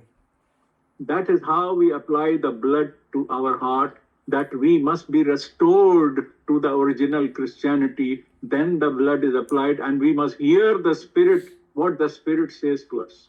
जब तक सारी तालीम को हम वापस से सही जगह नहीं रखते दिल में, जो बिगाड़ी गई है सुधार की, तब तक वो टोकन नहीं ले सकते। The voice of the Spirit brings us back to the Word of God. परमेश्वर का आवाज वापस कलाम की तरफ ला रही है। We must hear that voice. We should not neglect it, avoid it, dear brothers and sisters. भाई और बहनों, हमें निगलेक्ट नहीं करनी आवाज। It speaks to us every time, every moment, even now. If we try to hear, the Spirit is talking to us. प्रभु की आवाज हर वक्त बात करती है, अभी भी कर रही है। We have to open our ears and our heart and our doors for Him to come inside, and we should be ready to welcome and obey Him. और अपने हृदयों को खोलें कि प्रभु हमारे हृदय में आए। We cannot take a risk. We cannot take a chance, brothers and sisters. The times are very difficult. समय बहुत बुरा है, हम चांस नहीं ले सकते। And we know the moment rapture happens. हम नहीं जानते कब रैप्चर हो जाना है, But whenever it happens, पर जब भी होगा, there will be strictly a 7-year period after the rapture. और Strictly. उसके बाद 7 साल का समय रह जाएगा। 7 year, strictly, this will be the period for everything to finish. 7 साल का ही समय रह जाएगा रैप्चर के बाद। If I am small, if I am young, if I am old, if I have a young child, if I am married or unmarried, doesn't matter. मैं शादीशुदा हूँ, कुंवारा हूँ, जैसा भी हूँ, इससे कोई मतलब नहीं। The moment rapture takes place, there will be only 7 years. 7 years period. That's it. Rapture के बाद सिर्फ 7 साल बचेंगे। There will be no time to think about education and marriage and this and that and all that. उसके बाद कोई सोच नहीं पाएंगे कि क्या करना है। As long as we are living, we continue doing those things. But on top of everything, am I prepared for these moments? जो भी हम कार्य करते हैं करते रहें, लेकिन पहले जगह पर ये सोचें, क्या मैं तैयार हूँ? Everything is secondary. हर चीज दूसरी है, Everything comes afterwards. इसके बाद हर चीज आती है। The first thing is the preeminence is for God and His Word and preparation. पहली स्थान परमेश्वर का, उसके वचन का और तैयारी का। Those people who are left behind in the 7-year period, Jesus Himself said it will be a very, very difficult time for human beings. जो रैप्चर से रह जाएंगे, प्रभु ने खुद बोला है कि उनके लिए बहुत बहुत बुरे समय होगा। They will have to give the testimony by their death, by their blood. The Antichrist will be so cruel. मसीह विरोधी बहुत बुरा है होगा और उनको मारेगा। Those who will not take the mark of the beast, they will not get their food and drink. They will not be able to do anything. जो उसकी मोहर नहीं लेंगे वो उन्हें कुछ नहीं देगा। And those who will take that, for some time they will live, that God will pass His judgment upon such people. प्रभु उनके ऊपर न्याय दंड लाएगा। So we have to think. This message is not to scare us. This message is to tell what the reality is. ये प्रभु में डरा नहीं रहा, लेकिन सोचना है हमने। This is written in the Bible. ये बाइबल में लिखा है। If we want to keep our eyes closed, that doesn't matter that God will change the plan. अगर हम अपनी आंखें बंद कर लेंगे तो परमेश्वर योजना नहीं बदल रहा। God will go ahead with His plan. He is going ahead with His plan. We have to go with that plan and be ready. प्रभु अपनी योजना पूरी करेगा और हमें भी उसकी योजना के साथ चलना है। So this is our prayer. May God bless us, brothers and sisters, प्रभु हम सबको आशीष दे। हमारी प्रार्थना as we continue our life. अपने जीवन में As much as God allows us to live, जितना भी समय प्रभु हमें देता है, we have to remain faithful. हम ईमानदार बने रहें। The time will not come back again. समय वापस नहीं आएगा। There is no repentance after death. मौत के बाद तौबा नहीं है। We have chance. We can only hear the voice of the Spirit when we are alive. अब अभी हमारे पास समय है जब तक जिंदा हैं। In the judgment, there will be no second chance. न्याय के वक्त दूसरा चांस नहीं मिलेगा। Those who were faithful, they will stay with the Lord. Those who were not faithful, they will go to hell. ईमानदार प्रभु के साथ रहेंगे, जो नहीं है वो नहीं रहेंगे। So we should think and take the time, really a grace for us today when we are alive. तो हमें सोचना है कि ये अभी अनुग्रह का समय है। With these thoughts from the scriptures, we close our today's meeting. इस आज के कलाम के द्वारा, इस सोच के द्वारा आज की मीटिंग हम समाप्त करते हैं। And then we pray for everything that we have heard. हम प्रार्थना करेंगे। And once again, we remember everything we have done in this meeting and giving all glory and honor to our Lord. सारी महिमा प्रभु को मिले। And now we will close this with a word of prayer. प्रार्थना के द्वारा हम समाप्त करते हैं। And I will request Brother Vishal to close this meeting with a prayer and also remember the people who are sick, those who are needing. Brother Rajiv, Sister Rebecca's husband is not well. Sister Mary has not been well. And we pray for Sister Shakuntala's departmental exam, that may God give her and help her with the success.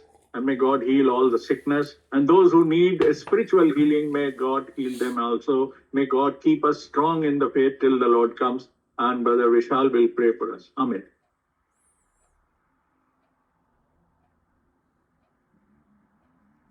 तो आइए हम सब जन प्रभु खुदावंद परमेश्वर के आगे अपने आप को लेकर आते हैं उसके अनुग्रह के नीचे। और जैसे कि आज खुदावंद ने हमारे लिए एक इंतजाम किया, प्रभु ने हमें ब्लेसिंग्स दी और प्रभु ने अपने कलाम में से समझाया, अपने दास को खुदावंद ने इस्तेमाल किया और जो हमारे लिए आज के दिन का मन्ना था प्रभु ने हमें मुहैया कराया। खुदावंद खुदा, प्यारे परमेश्वर, प्यारे अब्बा, मैं आपका धन्यवाद करता हूँ प्रभु जी, जो खुदावंद आपने प्रभु जी हमारी जरूरतों को पूरा किया और प्रभु समय का मन्ना हमें प्रदान किया। और प्रभु जी आज खुदावंद हमें बताया कि किस लहू से और कौन से मेमने ने हमारे लिए कुर्बानी दी है और अगर हमारे पास वो लहू है तो ही प्रभु हम वो प्रभु जी तेरे घर में प्रभु प्रवेश कर पाएंगे। अगर प्रभु हम उस लहू को अपने जीवन में लेकर नहीं चलते तो मेरे खुदावंद खुदा हमें कोई भी एक्सेप्ट नहीं करेगा। और आने वाले दिन प्रभु, जैसा वचन में हमने सीखा कि बहुत ही ज्यादा भयानक है प्रभु, तू हमें तैयारी का आत्मा देता है और तैयारी का वचन जो प्रभु आज दिया है इसके लिए धन्यवाद करते हैं प्रभु। प्यारे खुदावंद प्रभु जी, मैं बहन मैरी के लिए और उनके प्रभु जी तो घराने के लिए प्रार्थना करता हूँ प्रभु जी कि आपकी दया, आपका अनुग्रह, आपके वचन का सूर्य वो रोशनी प्रभु उनके परिवार तक आए प्रभु। और प्रभु जो भी परिवार में खुदावंद कमी पेशी है यीशु के नाम में वो सारी दूर हो जाए प्रभु आपका शालोम उन्हें मिले, वो सलामती पाए और एक बड़ी गवाही के साथ प्रभु आपकी हजूरी में आए प्रभु। और प्यारे प्रभु जी, मैं अपनी बहन शकुंतला के लिए प्रभु जी, अपनी बड़ी बहन के लिए सलामती मांगता हूँ।